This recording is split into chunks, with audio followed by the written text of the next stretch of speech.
The Secrets of Star Wars is brought to you by the Star Quest Production Network and is made possible by our many generous patrons. If you'd like to support the podcast, please visit sqpn.com/give. Hi, this is Vanessa Marshall. I play Hera Syndulla on Star Wars Rebels, and you're listening to the Secrets of Star Wars podcast. May the Force be with you always. You're listening to the Secrets of Star Wars, episode 98. Hello there.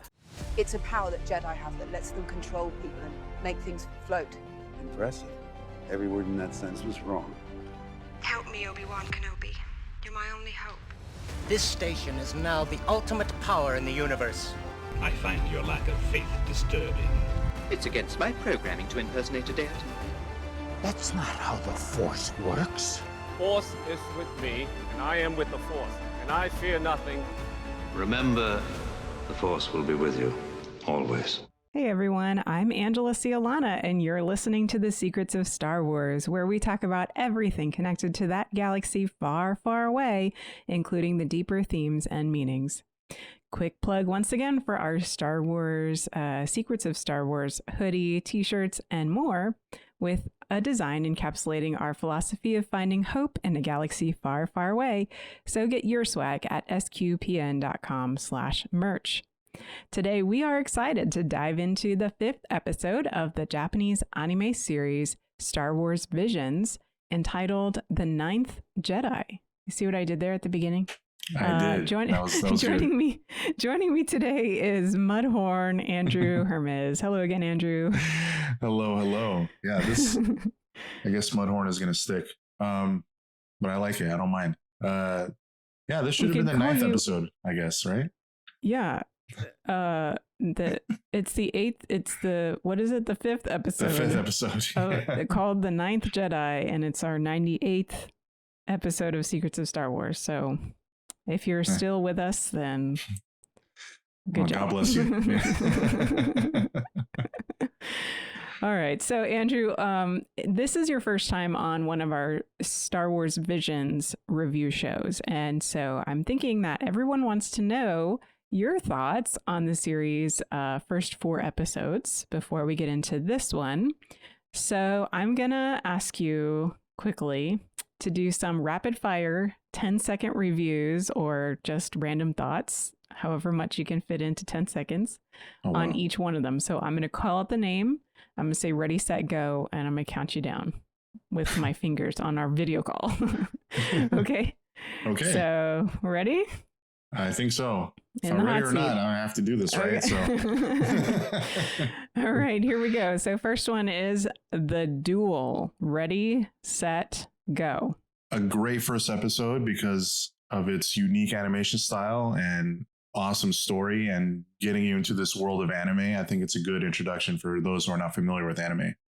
All right, that was 11 seconds, but that's fine. Okay. All right, second one, Tatooine Rhapsody. Ready, set, go. Cute. This was a cute episode. It was full of cuteness. Not totally my bag, but I'm sure there's an audience out there for it. All right. Third one was The Twins. All right. So ready, set, go. Epic. This was a pretty epic episode. I enjoyed it a lot. Other than Ninth Jedi and Duel, this was probably my 3rd favorite. Okay, awesome. Yeah. And 4th was The Village Bride. Ready, set, go. It was okay. It kind of was hard to keep up with it, which is kind of not good because it's short, but the ending was nice. Okay, well, there you have it. Andrew's thoughts in rapid fire. So thank you very much for putting up with that. All right. As I wipe away the sweat, that was a lot of pressure. I think he actually is sweating. I don't know. It could be the lighting. Maybe. All right. So into the Ninth Jedi. So what were your first impressions of this episode? This was, like I just mentioned in that rapid fire, my favorite episode. I think I enjoyed Star Wars Visions as a whole. I know I just reviewed the first 4 and now we're at the 5th. But I did watch all of them as a whole. I really like what they did with this anthology series. And this one, I think, perfectly encapsulates what Star Wars can be in whatever medium they want. This had an amazing score. The score was great. It felt like Star Wars, even though, again, it's a totally different avenue for them. But having the elements of the Sith and the Jedi, and a young up and coming, maybe going to be a Jedi character. There was a big twist. There was betrayal, so and then there was hope at the end, as we need with every Star Wars story, for it to be notably Star Wars.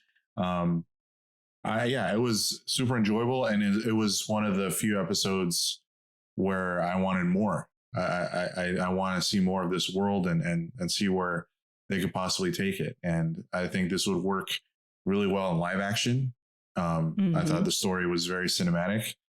This could easily be a Star Wars live action cinematic sort of thing, maybe a series.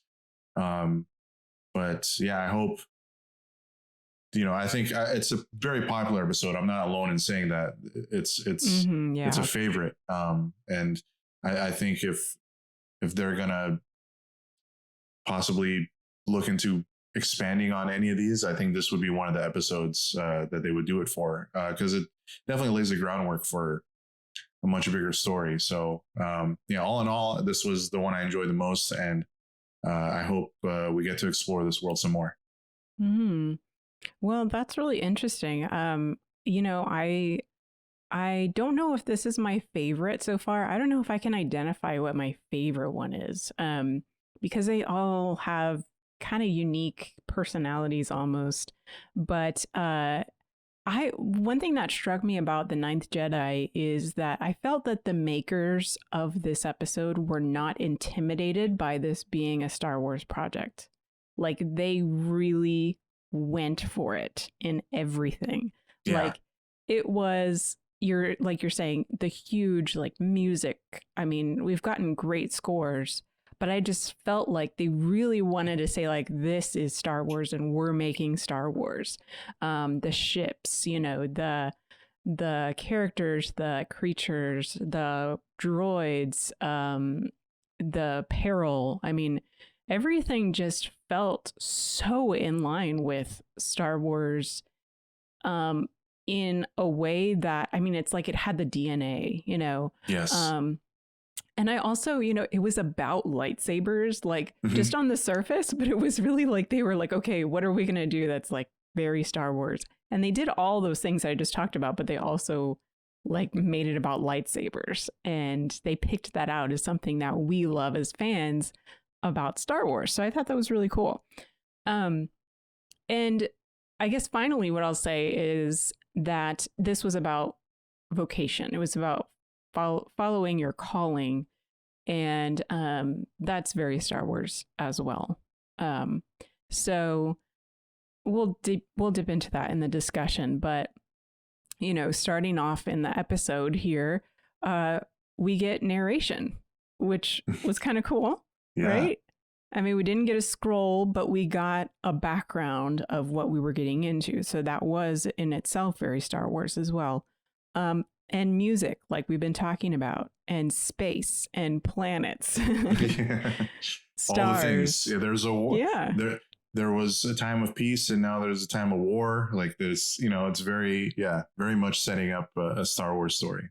Right. Yeah. So, the whole exactly. It was setting up a Star Wars story. Yeah. And so right as we're going in, I'm like, okay, you got my attention. Let's go. And something that I wrote, one of my first notes was music so big, very Star Wars. Yes. But the other thing was reestablishing the ancient order. That really caught my attention.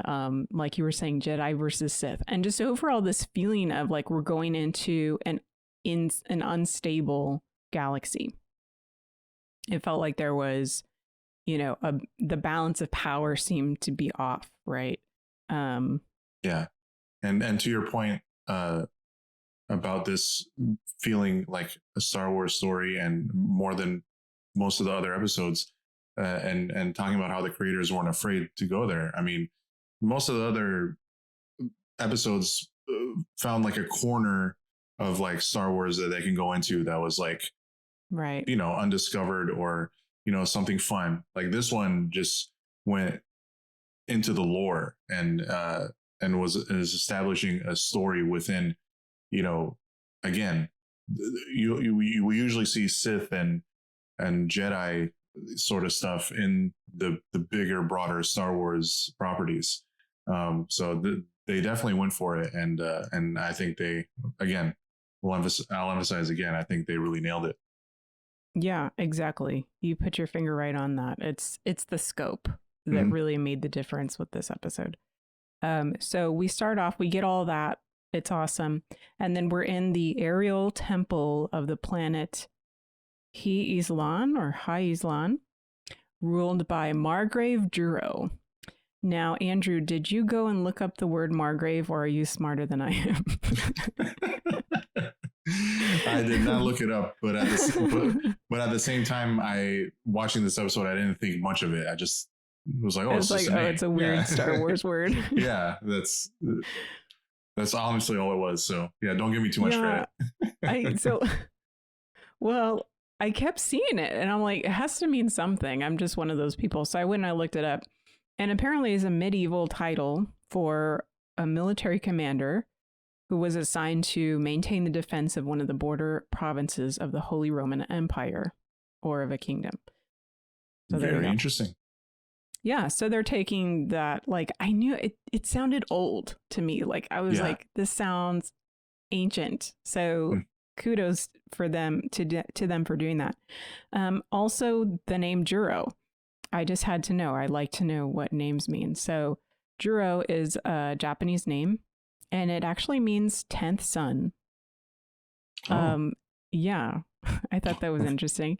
It also could mean longevity or best wishes. So, okay. Very interesting. Very interesting. Yeah. Well, too bad it doesn't mean 9th son. I know, that would be perfect. Maybe 2 on the nose. So, we're here in the temple, and at the beginning, we're introduced to Ethan. He's the first character that we meet, and he's young. He's seemingly inexperienced. I kind of got those vibes right away. Mm-hmm. And he's answering the call of Margrave Juro that he got on a holo device. And, I gotta admit, this was my least favorite thing about this entire episode, was that this holo message, he opened it up, and then Margrave Juro is there, and he's just spinning, and he's spinning for like 3 minutes or something. And I'm like, I can't stand it. Please stop. I did notice that too, because like whenever you see holograms in Star Wars, they're never spinning. I was like, maybe he had a malfunctioning, device. Yeah. So, I mean, besides that, I thought this was great. And, but holo, I mean, we're very used to that, right? In Star Wars. So anyways, a lot of mystery here. The question of identity, of who is this Margrave, right? And whether he can truly be trusted. There's a total of 7 people in this room. And all these people are kind of having this conversation of, well, we're all Jedi, right? Like, it's kind of assumed that they're all Jedi, and that, possibly are we walking into a trap here? So it was great storytelling, because that all of a sudden we are intrigued again. Like, we don't know what's going on because they don't know what's going on. Right. Yeah. And again, we'll get to it, but when that twist comes, it's like, I'm like, whoa! I wasn't expecting it. I think they set it up really well. And I think they the pacing of it, for a 20-minute episode, it had all the like 3 acts of a full length movie, or a play. Exactly. So they really handled the pacing of it very well. Mm-hmm. Yeah. And so here we are with, you know, this mystery. And then here comes this steward droid in, and he's huge, right? And he walks in, he's laughing. And he's talking an awful lot about Margrave Juro and giving the impression that he's trustworthy and, you know, oh, people are sometimes frightened by his appearance and he'll be here shortly and that kind of thing. So we're left with that. And then we're transported to the planet and some kind of what appeared to me as agricultural activity. And I don't know if I'm dense or not, but I had to go look up what this was. And so they were harvesting the kyber crystals that are orbiting the planet. So did you catch that was what was happening here? Yeah, that's what I assumed. Because okay, good job. I think that, I think the narration in the beginning mentioned something about that. So that's what I assumed that was happening. Okay. Yeah. So I guess I was just completely overwhelmed at the beginning, all the times that I watched it. Don't blame you. So we meet Kara and her droid 9999, which she calls 4 9s. And she catches a crystal and she's really excited. So I guess this is not an easy thing to do. And she runs and takes a speeder, actually, land speeder, to return to her father's Star Wars blacksmith shop. And he is finishing up the final lightsaber that the Margrave had ordered. And so they have this cool conversation here where Kara is trying to figure out the lightsabers. You know, she's trying it out. It's changing in length and she's asking all these questions about, you know, how he tempered. He mentions that he tempered the crystals so that the color and the length will vary depending on the Jedi using it. So what did you think about like how the lightsabers, you know, unique properties were revealed by the person that was using it, just the concept of these lightsabers? I thought it was awesome. I thought it gave, you know, the lightsabers a really neat quality that we haven't seen before. Or, you know, I thought it was pretty inventive of them, you know, because like I think we've taken for granted what lightsabers really are, because, you know, we're being Star Wars fans and consuming lots of Star Wars content. They can just be like shiny swords, right? So getting into you know, whoever wrote this, their sort of version of the mythos behind the lightsabers, excuse me, and kyber crystals. It was really cool. They took it in a cool direction that it pays off at the end. Again, with that reveal of the twist, it has to do with, you know, this sort of explanation of the lightsabers, you know, the color revealing, you know, who you are, and the length of it, you know, telling you how much of the force is within you, like that sort of like all those sorts of things. Like when new stuff like that is added into the mythology, and using it in the narrative where it actually adds to the story and it plays a role in the story, that's really good writing. And that's a part of why I think this was the strongest episode, because that's a good sign and a good way of storytelling, rather than using just exposition, using things throughout the episode and showing the audience, you know, little hints and little plot devices here and there that pay off later, is really, to me, strong writing and right, and good storytelling. Yeah, I mean, these were story devices. They were almost characters in a way. They were kind of, you know, it's like if you hold a saber and then it can tell you something about the person. It's kind of like looking into their soul almost, you right, know, because it reflects, like you're saying, their connection with the Force. And so it just made me wonder, like, wow, if I had one of those lightsabers, like, what would mine look like? I mean, we've kind of had that sort of concept that your crystal the crystal is supposed to call out to the Jedi, and, you know, it's unique to them in a certain sense.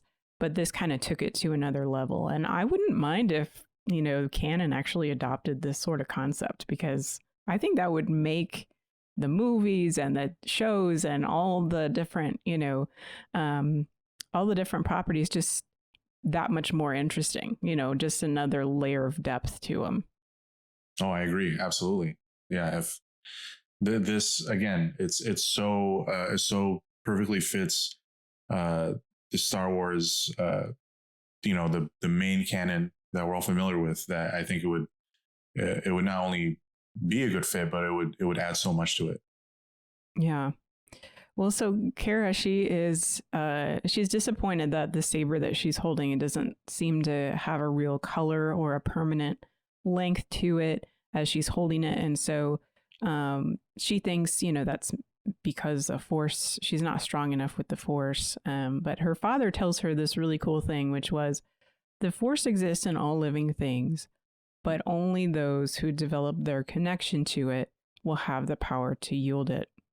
And I really felt like, of course we know that as Star Wars fans, right? But I don't know if it has been actually expressed so succinctly in that way before, because it reminded me so much of like Christianity too. Like, how God is always closer to us than our breath, but it's those who develop their connection with God who will be able to understand, God, who is love, God's power as well. So I don't know if you got those vibes too when you said that, or just kind of what you thought of the way that he put that. Yeah, I it didn't hit me that deep, but I think now it did. I think you the point that you made about that and the analogy you made with God is really meaningful, and I think it adds to that simple statement. I think you caught on to something where it's giving the lightsabers a deeper meaning and allowing such a simple short story to contain such like thoughtful and pretty epic and powerful story devices to breathe within such a short amount of time. You made that line 10 times more cooler than I thought it was. So I appreciate that. Oh, no problem. Yeah. So it kind of makes you wonder, like, if we all had a lightsaber like this, it could kind of be like, it could gamify the journey to sainthood, right? Like, my lightsaber must be stronger and more constant and whatever. It's kind of looking red today. Like, gotta go to confession. Yep. If only it were that easy. Seriously. Oh man. So that was pretty cool. And I haven't mentioned his name, by the way, the father. So his name is Lajima. I'm guessing you looked that up. I didn't look that up. You didn't look, dude. If only I had Google or something. I know, right? Meaning. Okay. The name. That's two names, right? What? Is it two names? Like a first name, last name. It's not like one name. Yeah. So La is their last name. I only knew that because I looked at the credits and it said her name was La Kara and his name is Lajima. Yeah, Japanese put the first name. The last name first, yeah. Yeah. So, just off of Google results, like looking briefly here, it says that the name Jima is associated with the opal gemstone, which instigates and strengthens one's motivations and encourages self-growth. Oh. An optimistic person who sees the good side of things and accepts life as it comes. Sometimes you get weird stuff on Google, so who knows? But yeah, and Zima was an alcoholic beverage that came out in the early 90s, right? I think that's something different, Andrew. That's the first thing I thought of. No, it's spelled ZHIMA. Okay. I know. I was cracking a joke. Anyway. So I was gonna get into a serious moment here, because this is when we get this quiet like parental moment, or like not parental moment, but we get this moment of a person who is gonna die, because we see La Jima by himself and he mutters, he has fulfilled his promise. Like we get this close-up shot and he's like, oh, I fulfilled my promise. And, when that happens in a show or movie, I'm like, yeah, he's gonna die. So lo and behold, a strange ship appears and he seems to know. Like, he wraps up the sabers, he ties them around Kara's waist, and he says, go deliver them immediately to the temple. And that's when we get this like kind of borderline cheesy, but also like sweet, innocent moment where Kara wonders aloud, like, oh, why are you talking like it's the last time we're going to see each other? Which was interesting. Like, I don't know why they put that in the, like, as writing, because usually it's sort of like people don't say that. I don't know, like, I mean, maybe people think that, but I don't think people say that. So maybe I'm the only one who thought that too. I think, I think that's probably, if we're gonna find one flaw in this episode, there's probably some exposition that we didn't need. Right. So I think the fact that he was just acting weird and was, like you said, is just the stereotypical way of like, oh yeah, this is probably where he's gonna die, or at least some ish is about to go down. But it could be a way for them to kind of telegraph to us that she's very naive and innocent, like, sure, I don't know, it could be. But so then we get these Jedi hunters who look really cool, first of all, and they barge in the door, they break down the door, and they talk, because it's Japanese anime. They don't just like start fighting. Right. And so what did you think of this kind of like this whole conflict with the Jedi hunters? And did you think that was, strong, or what were your thoughts on that? Yeah, I mean, it was all of it was cool. I mean, I thought it was a cool like action sequence, especially when she gets away, when she starts like riding it backwards, and 4-9 is driving, and she's like, using the lightsaber to shield herself from the laser beams from the guns. And like, I know we talked about like, oh, this is probably where he's gonna die. Like, we don't actually see him die; he gets taken away. Right. And so, one of the cool things was that we saw he was injured, like after this explosion that he creates. He was lying outside of the house, and the house was like on fire and smoking. Like, it was very episode 4, right? Like, to absolutely. me, I was thinking of like Luke seeing, just the wreckage of his aunt and uncle's house. So, and then after that happens, and one of the hunters notices Kara, like, as you're saying, she's maneuvering, she's great with the saber. And so he says the Force is strong with her. And so I thought that was interesting. So I was wondering who these guys were, these Jedi hunters. Like, what is their connection to the Force? Because if they say, oh, the Force is strong with them, like, is that just kind of a way of saying like, oh, I know that there's a Force out there and she must be strong in it? Or is it more of, I know the Force and that's a person who has the Force? So do you have any thoughts on that? Like, who they might be or their connection to the Force at all? Yeah, I didn't really have a guess. I just want to know more about them. I think, again, this, I know we'll say it probably more times before the end of this podcast. Like, it sets up so much. Like, it does a lot of world building, but obviously in such a short amount of time, it just kind of teases everything. So it's like, again, just laying that groundwork for the potential bigger story if we're lucky enough to see it. So it's like, yeah, these guys are just shrouded in mystery. Like, I at face value, I just I just thought they were just kind of impressed with how she got away, and that's how they came to that conclusion. But I think, you know, the other possibility you mentioned could also be true. Like maybe they're somehow connected and they have knowledge of, you know, of the Force, and they could, you know, maybe it's something deeper than just you know, Right. being oppressed by her. Yeah.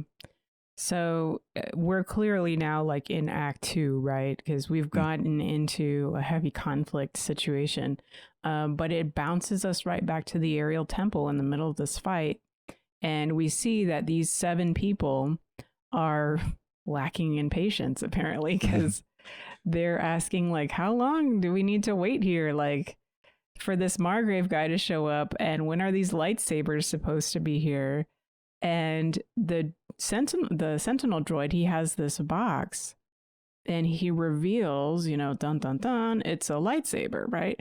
And it's like this sacred moment of, you know, everybody's in awe. And looking back on it, like, we know some of these people are Sith acolytes, and yet everyone is just with the shared experience of like it's a holy relic or something, right? So I mean, did you pick up on that too? Like, oh yeah, it really made it as like a special moment for them, and you really like could, you know, the narration at the beginning kind of explained like it's been a long time since, you know, the Jedi were protecting the galaxy, and then in that moment it's like, wow, they haven't seen a lightsaber you know, in so long, and you really felt, you know, that element of you know, what the story was trying to convey, right, like a sense of history.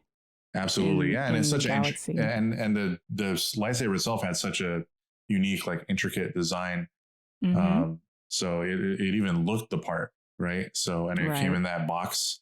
So yeah, and it was like a little, like, okay, here's a little taste before these other lightsabers get here. You know, it's like it's like he's been, you know, just keeping them at bay for so long, and you know, just because of their impatience, had to give them a little taste.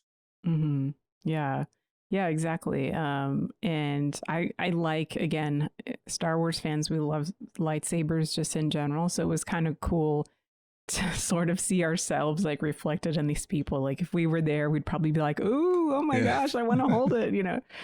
So that was neat. And then we're dropped back right into the middle of the chase on the planet, which, by the way, was, again, this great pacing, right, between the temple, what's going on in the temple, and then what's going on the planet. The pacing was so different, and so that was a great way to continue to keep our interest. But we're in this winter forest speeder chase a la Endor episode 6, right?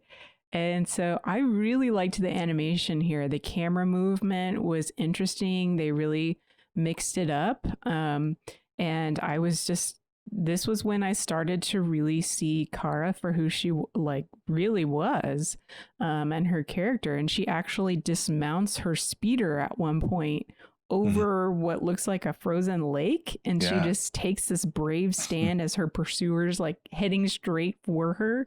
So that said a lot to me about who she was. So what about you? What did you think of this whole like situation?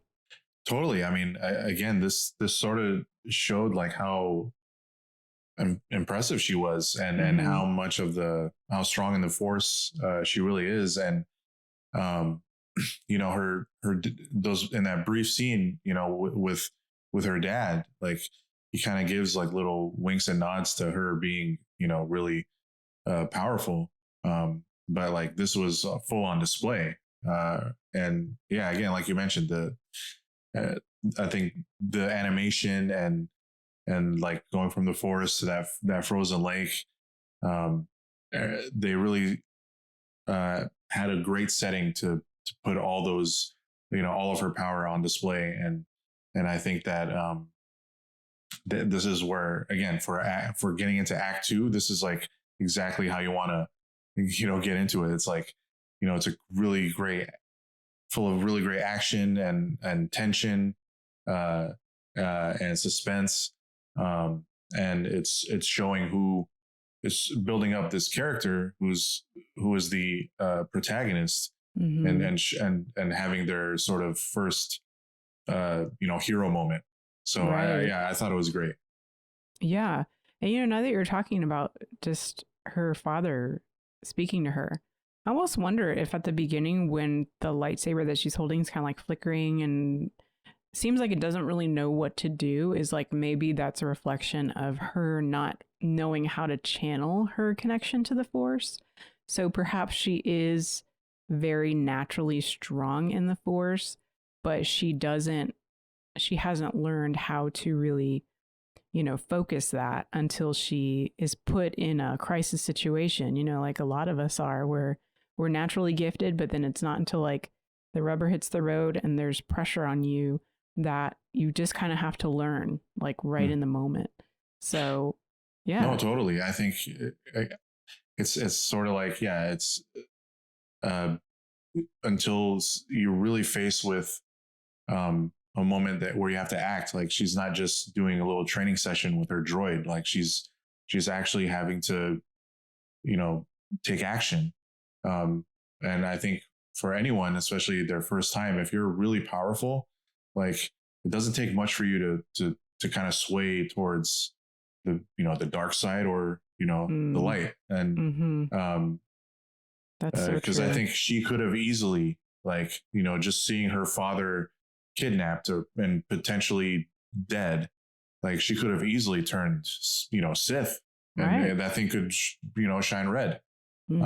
But she chose, obviously, to keep fighting and get those lightsabers to the temple. And we see we'll get to the end of the story. But yeah, you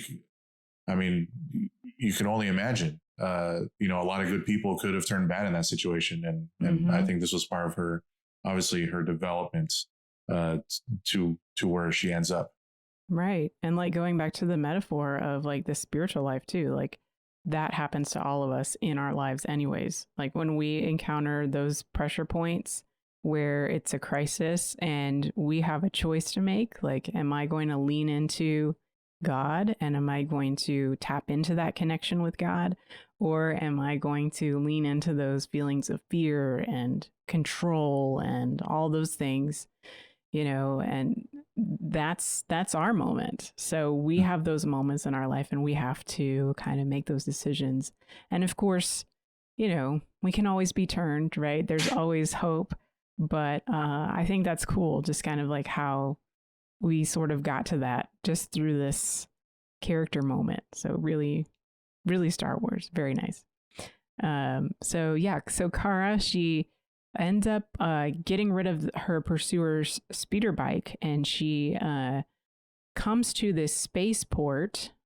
So she's trying to still outrun him, and she encounters a whole bunch of droids, and these are brand new type of droid to Star Wars, according to Wikipedia.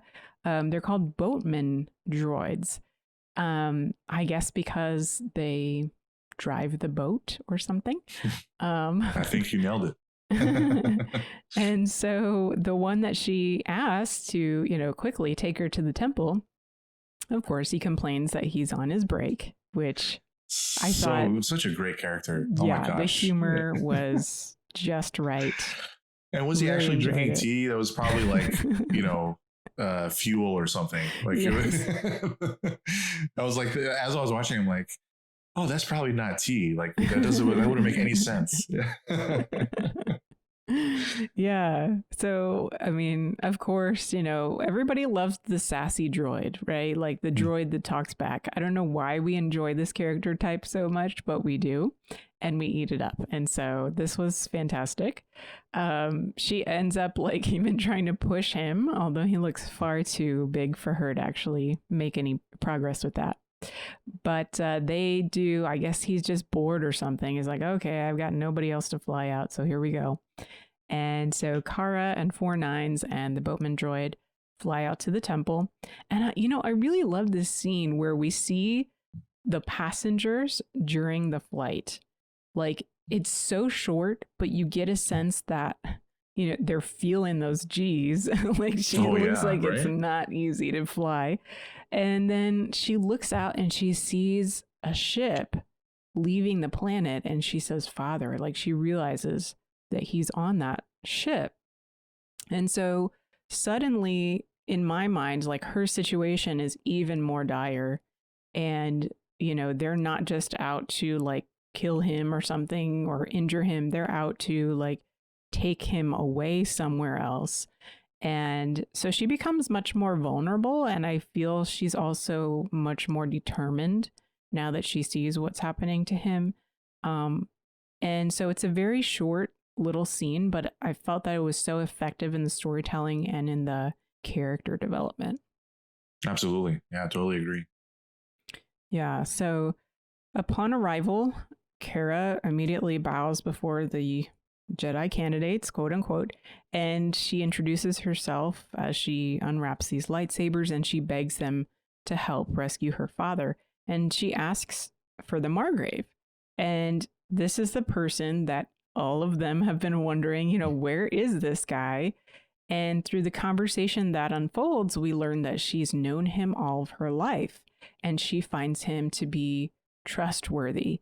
And so at this point, were you convinced that the Margrave was on the light side and was who he said he was, or were your thoughts otherwise? My thoughts were still otherwise. I thought like, oh, maybe this was like someone that was in her life that was masquerading as a good person.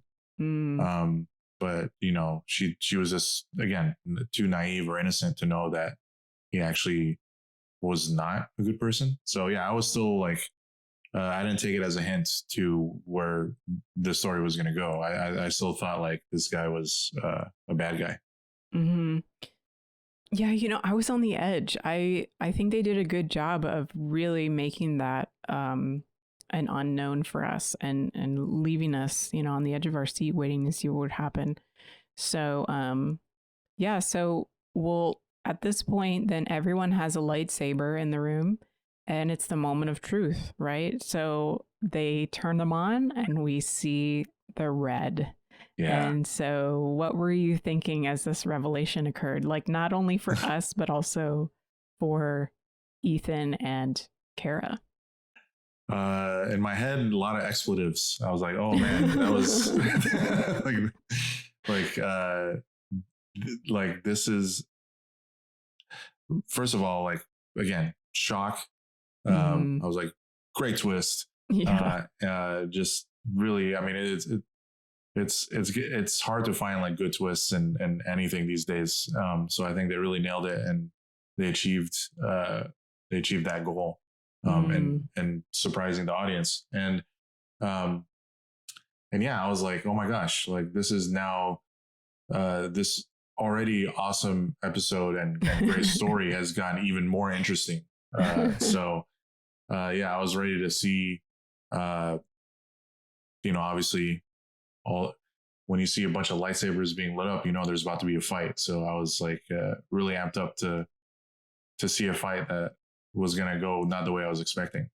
Yeah, me too. I was totally surprised. It was a great twist. And, you know, something that I noticed was it was nice that Ethan and Kara were kind of alone in the middle of this circle of 6 Sith acolytes. It was like very poetic. Because, you know, I took scripture class at a Catholic university. And so when you do, like, you learn about the significance of numbers, right? Right. And especially in this class that I took on the Gospel of John, I mean, wowee, that guy was big on numbers. Oh, yes. And so, but 6 represents like incompletion, like not complete. Whereas 7, completion, right? And so again, seeing 6 Sith acolytes was just perfect. You know, it was perfect on so many levels. And I really loved Kara's response. Like the way that they animated her facial expression and like took their time. I think that's something you pointed out earlier in showing her feelings, like, and her thinking interiorly, like just for them to be unafraid to pause with a character is one of those strokes of beautiful directing that made this episode stand apart for me. Yeah, and it's a pretty common device in anime. It'll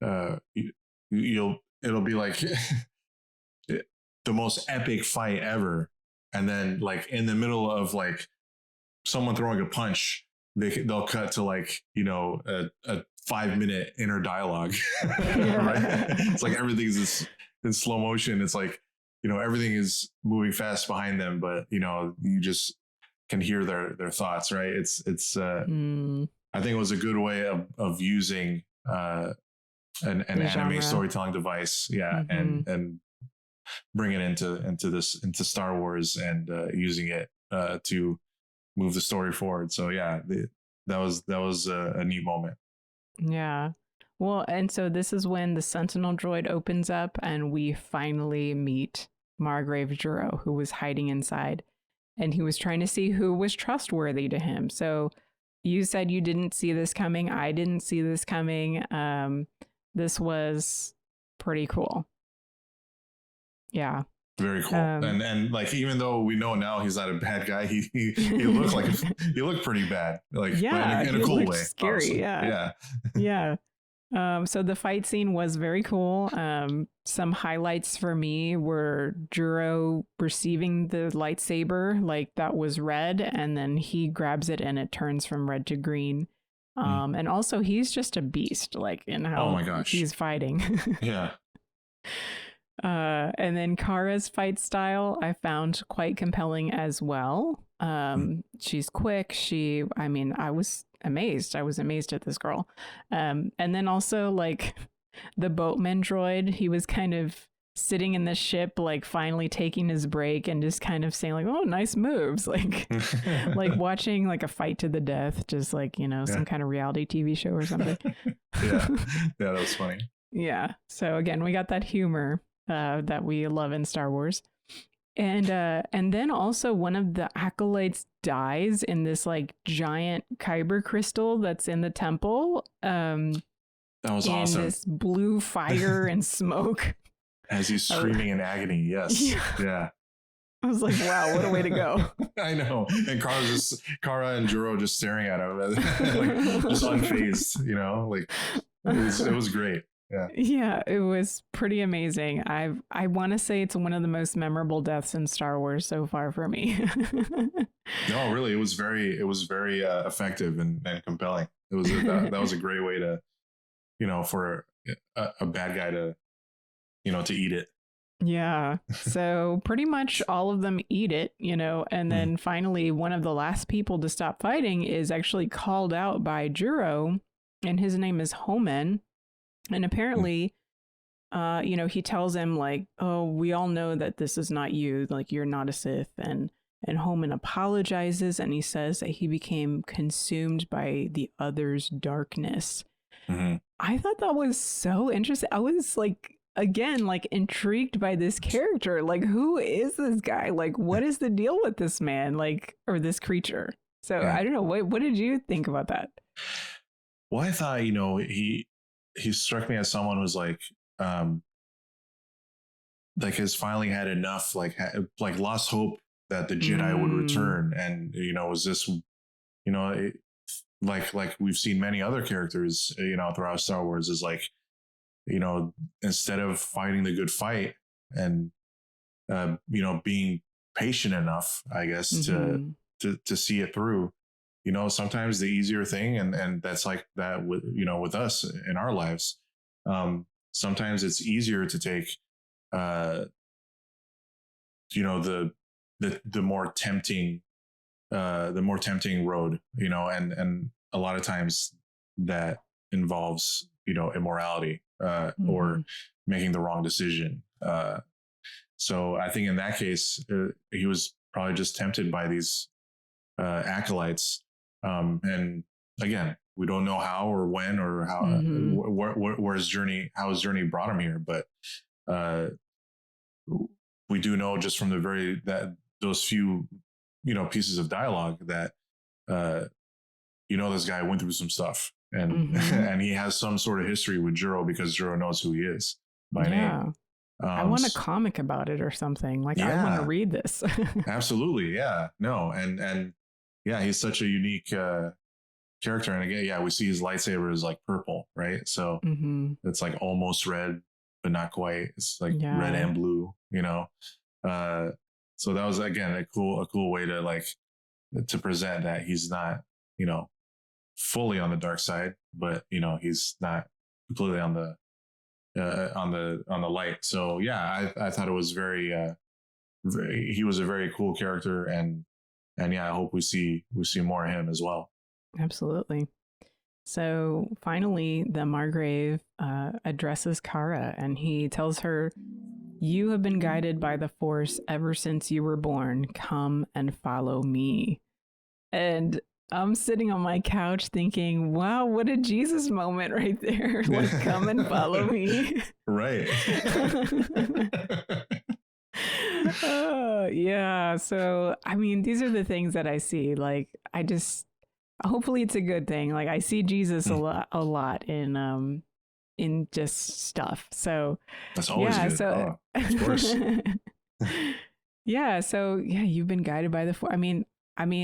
I feel like I should put that on a plaque or something. This quote: "You have been guided by the Force ever since you were born. Come and follow me." And it's like Jesus, in a Jedi robe or something. Oh, man. So then Ethan. We haven't really talked about Ethan very much, but he's this other character who, although not as compelling as Kara, I would say. He was still sympathetic because he's apologetic to Juro. He says, "Oh, I'm inexperienced, and I didn't do my best." But Juro ends up building him up and telling him it's okay, you survived the fight. Again, another great move by a leader, right? You can just tell what Juro's character is by how he is building up Ethan. So did you have any thoughts on Ethan, or would you want to see more from him as a character, or get to know anything more about him, or did you feel he was just kind of like a foil for the other characters?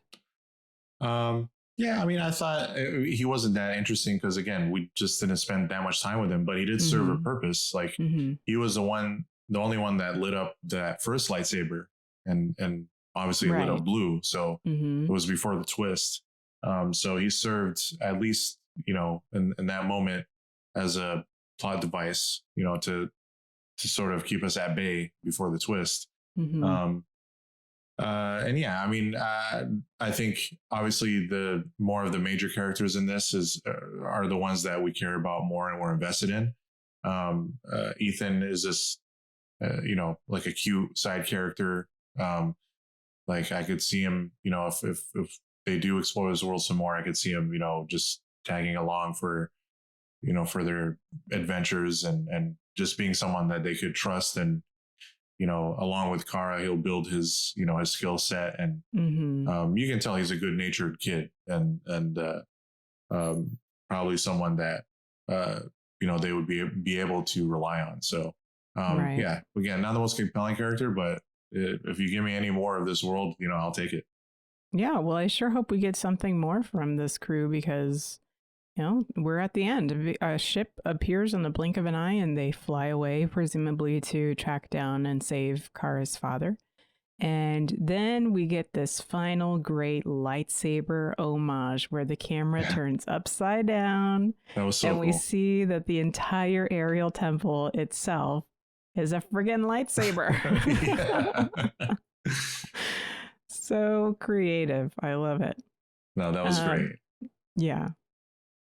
Yeah. So just some other quick notes about the music, because I was so intrigued by the music and how big it was.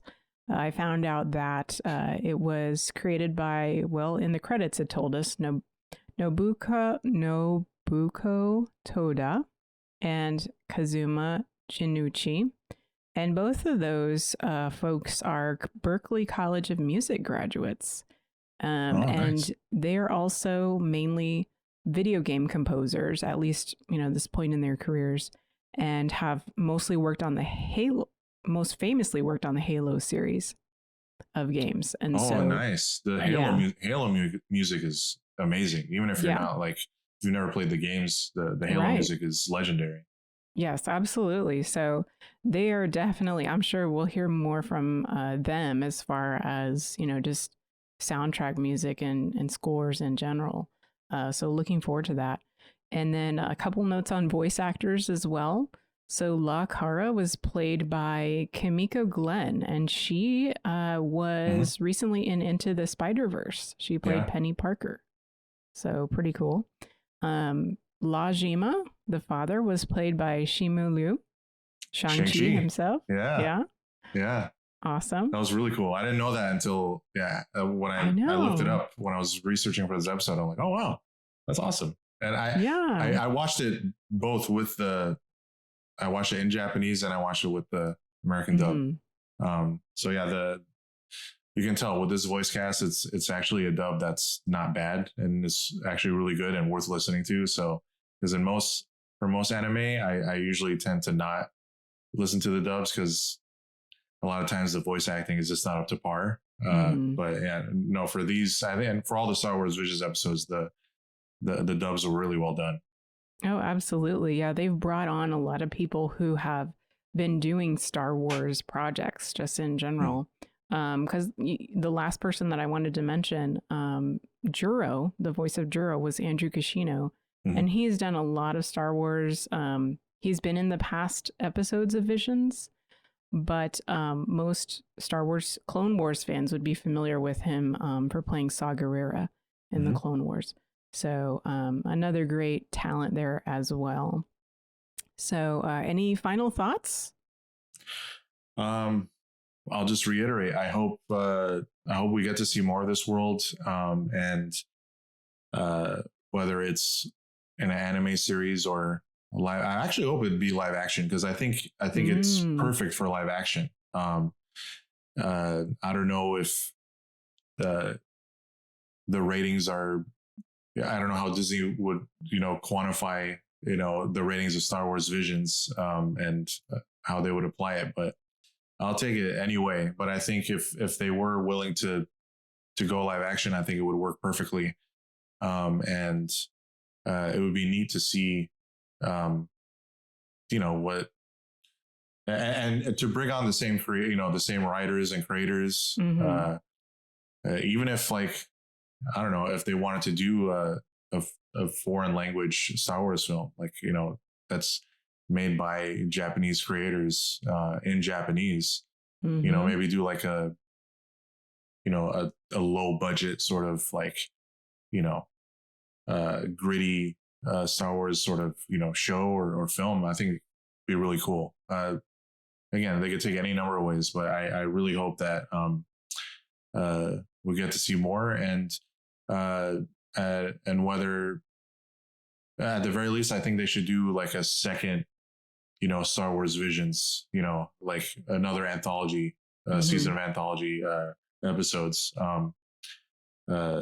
Then I hope they bring these creators back at some capacity. So, because I think they really get what Star Wars is, and they're willing to explore the world in unique ways.